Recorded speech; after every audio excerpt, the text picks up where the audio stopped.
So you're doing it in a way that people don't detect. Yeah. Yeah. Because they think I'm one of them. Okay. So what are you if you're not one of them? Tell me about that. I'm in camouflage. I'm undercover. Yeah. So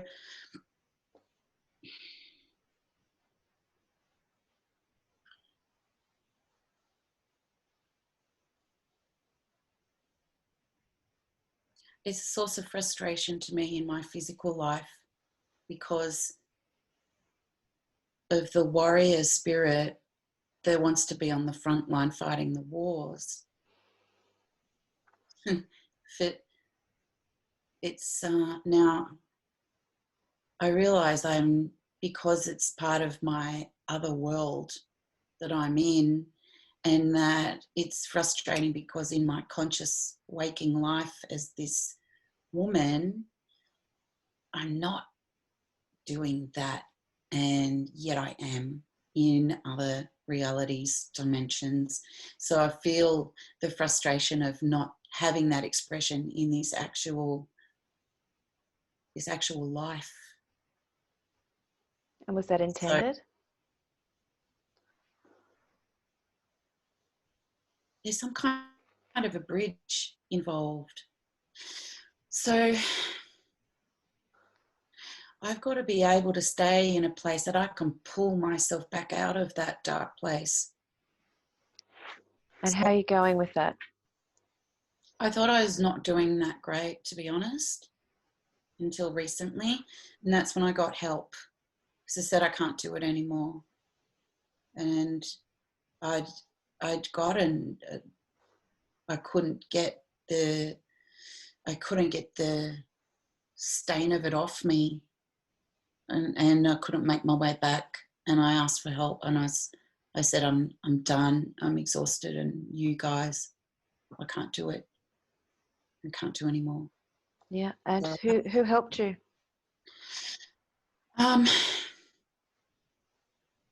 The renegades, the team. Who is the team to you? Well, they always look bad. That's the funny thing. They always look bad. You just got to look through that. So in life, they look bad. They look like people you don't want to know. But they're not like that. Not everyone can see them. Sometimes you can see them. But as humans, they look like humans at times. When you say can't see them, sometimes you can. actually, no, they don't. Okay. I've not seen them. I mean, that I remember, I'm just seeing them now. Ah, so they've helped you and you didn't realise. Yeah. Okay. So they don't appear in human form. They're like outlaws, like Mad Max meets Star Trek. So they're kind of part human, but they all look different. But they're outlaws, but only so they can get through the tunnels. They have to look that way so they can actually get access. When you say tunnels, are they like energetic tunnels or portals? Is that what you're talking about? They are, and they're also places. They're also places. And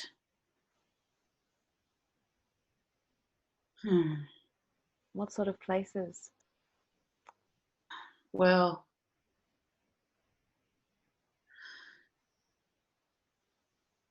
Going deeper and more connected, deeper and deeper down. Feeling my hand on your forehead, connecting you to your soul knowing, soul memory.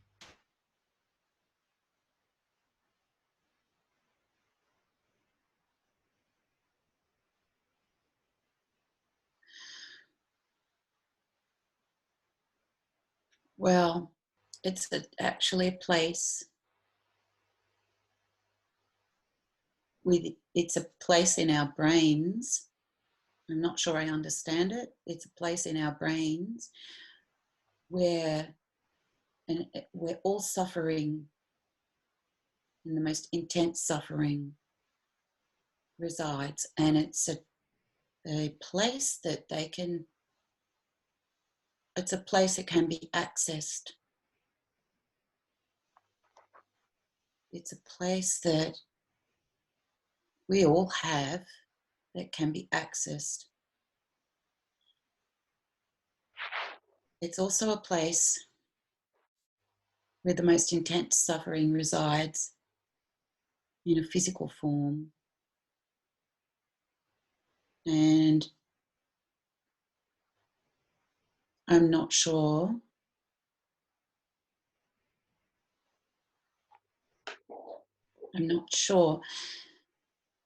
how that relates.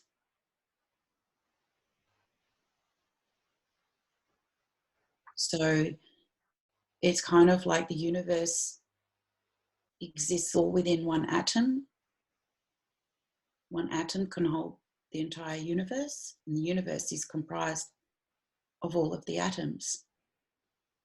It's something our minds can't understand. That if all suffering is like the universe, and everything that occurs is held within that atom of suffering,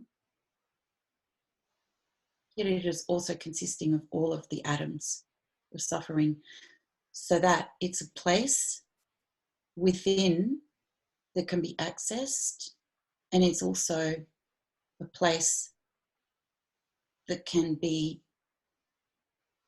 it's a physical place. And then it's like the essence of it is within us. And now here's the understanding.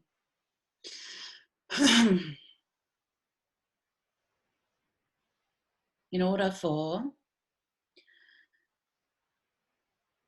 if that part of ourselves is something that we see as outside of ourselves, then how are we ever going? I'm trying to explain it. We need to accept the deepest, darkest parts of ourselves, because every single one of us has that in us. We think that we have to destroy that where other people are doing it in a place outside of us, and that there's a polarity that exists, that there are different degrees of evil, down to bad, pretty good, okay, then really, really, pretty good, then sainthood, etc. I guess we're talking about polarity. And then the point being about this, we all have to go into our dark places, but that there's a level at which there are beings such as myself who assist everybody to do that, but doing a lot of that work in that physical place where we can go, where it's represented, yet all of us are connected to it.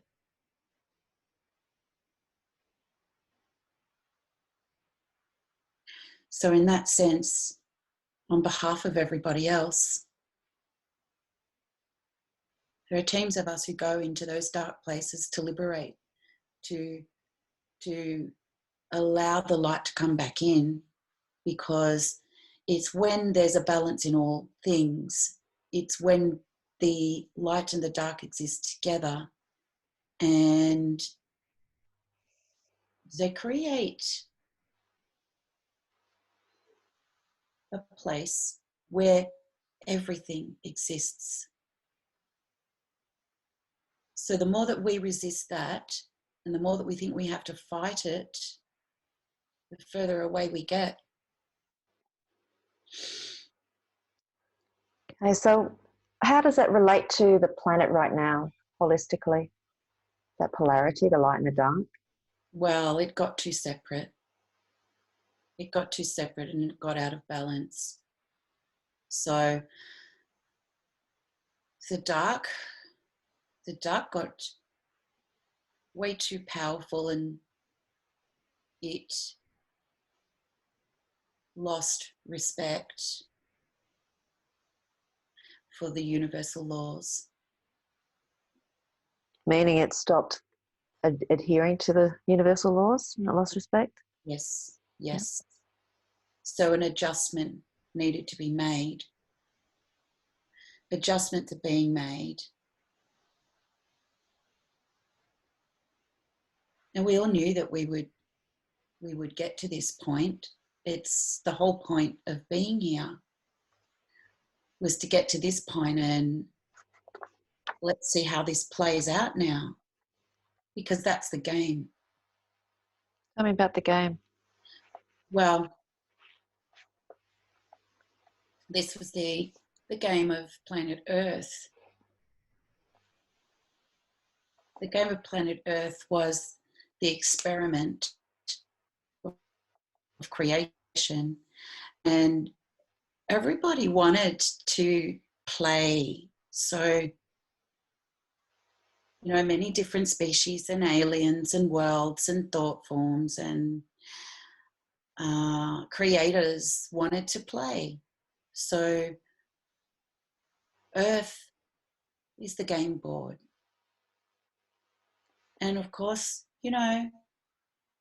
some people are more competitive than others, and they don't share and they want to win.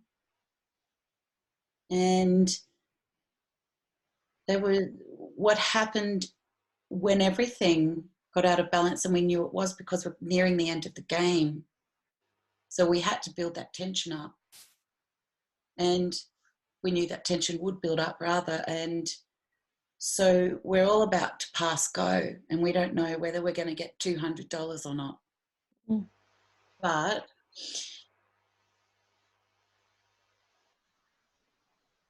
there's things that need repairing. So the game board, the Earth, if we destroy her, we don't get to play anymore. So, things are out of balance. So I just had a vision of all of the teams coming in, but no one knew how many of us would need to come and help out. We didn't know how bad, we didn't know how intense the ending would be of this particular game. So it's playing out really intensely. And so everybody's sending in reinforcements. Everybody, so not just one side, both polarities? Yeah. Light and dark? Yeah, and everything in between. Because there's so much in between. Yep. So it's more intense than was realised, so more reinforcements are coming, yeah? Yeah. So on a human level, what do we need to know about all of that as you go deeper and deeper, really deeply? And what's it about for a human on the planet right now with all of this playing out? What do we need to know to do?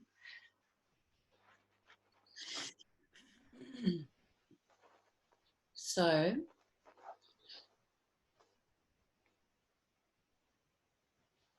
the key thing is to stop fighting what we believe we can't accept. There's a point where when we can accept everything, no matter how horrible, and that doesn't mean that we approve of it, but we have to accept the darkness within ourselves. Yep. Because whilst we're not the light. So in that sense, we can help each other through the best unconditional love that we can give each other.